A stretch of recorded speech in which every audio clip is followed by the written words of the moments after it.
Winnie the Pooh by A. Milne. Introduction. If you happen to have read another book about Christopher Robin, you may remember that he once had a swan, or the swan had Christopher Robin, I don't know which, and that he used to call this swan Pooh.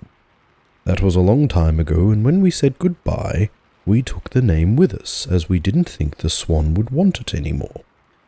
Well, when Edward Bear said that he would like an exciting name all to himself, Christopher Robin said at once, without stopping to think, that he was Winnie the Pooh.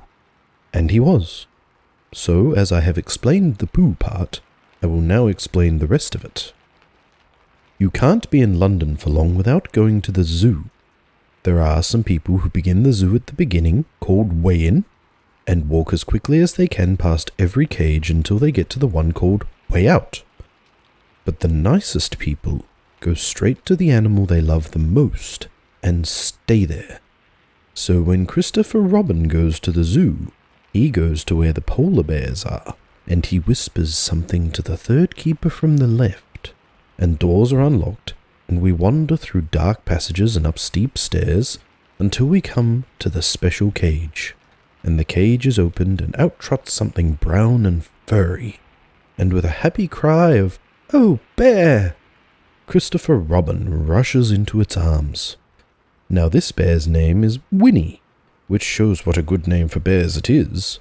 But the funny thing is, we can't remember whether Winnie is called after Pooh, or Pooh is called after Winnie. We did know once, but we have forgotten. I had written as far as this, when Piglet looked up, and in his squeaky voice, "What about me?" "My dear Piglet," I said, "the whole book is about you." "So it is about Pooh?" He squeaked. You see what it is. He is jealous because he thinks Pooh is having a grand introduction all to himself. Pooh is the favourite, of course, there's no denying it. But Piglet comes in for a good many things which Pooh misses, because you can't take Pooh to school without everybody knowing it. But Piglet is so small that he slips into a pocket, where it is very comforting to feel him when you are not quite sure whether twice 7 is 12 or 22. Sometimes he slips out and has a good look in the ink pot, and in this way has got more education than Pooh. But Pooh doesn't mind.